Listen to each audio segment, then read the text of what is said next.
प्राचीन काल में सत्यव्रत नाम के एक राजा राज करते थे। वह प्रतिदिन पूजा पाठ किया करते थे। उनके पास किसी भी चीज़ की कमी नहीं थी। वह धन दौलत से लेकर हर प्रकार की सुविधा से समृद्ध थे। हालांकि इसके बावजूद भी राजा की एक अभिलाषा थी जिसे वह पूर्ण की चाह रखते थे। दरअसल राजा सत्यव्रत को किसी प्रकार से स्वर्गलोक जाने की इच्छा थी। वह अपने जीवन में कम से कम एक बार स्वर्गलोक के सौंदर्य को देखना चाहते थे, लेकिन उन्हें इसका मार्ग नहीं पता था। इधर दूसरी तरफ ऋषि विश्वामित्र अपनी तपस्या के लिए घर से बाहर निकले। चलते चलते वह अपनी कुटिया से काफ़ी आगे निकल गए थे।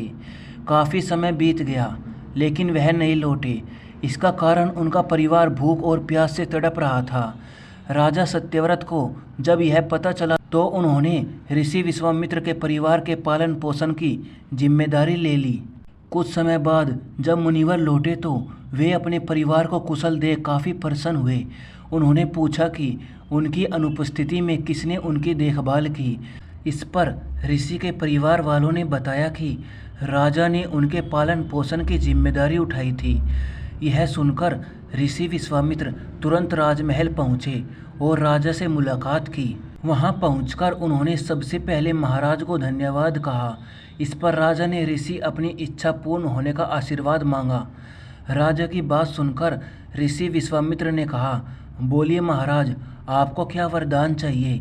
तब महाराज ने कहा, हे मुनि, मुझे एक बार स्वर्गलोक के दर्शन करने हैं। कृपया करके मुझे वहां जाने का वरदान दे। राजा की प्रार्थना सुनकर ऋषि विश्वामित्र ने एक ऐसा रास्ता बनाया जो स्वर्गलोक की ओर जाता था। यह देख राजा सत्यव्रत बहुत खुश हुए।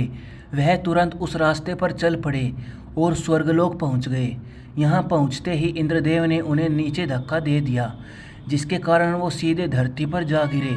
राजा सत्यव्रत ने तुरंत सारी घटना ऋषि विश्वामित्र को बताई।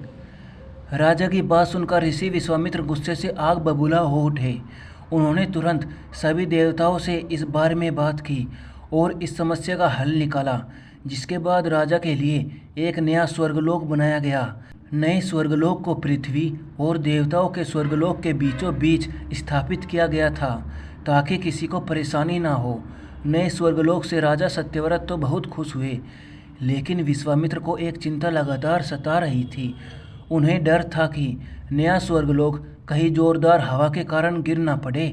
अगर ऐसा होगा तो राजा सत्यव्रत दोबारा से धरती पर जा गिरेंगे। काफ़ी सोच विचार के बाद ऋषि विश्वामित्र को एक उपाय सूझा। उन्होंने नए स्वर्गलोक के नीचे एक बहुत लंबा खंभा लगा दिया ताकि उसे सहारा मिल सके। ऐसी मान्यता है कि नए स्वर्गलोक के नीचे लगाया गया खंभा एक विशाल पेड़ के तने के रूप में बदल गया। यही नहीं, कुछ समय पश्चात जब राजा सत्यव्रत की मृत्यु हुई तो उनका सिर एक फल में तब्दील हो गया। तभी से इस खंभे को नारियल का एक पेड़ कहा जाने लगा, जबकि राजा का सिर नारियल के रूप में जाना गया है।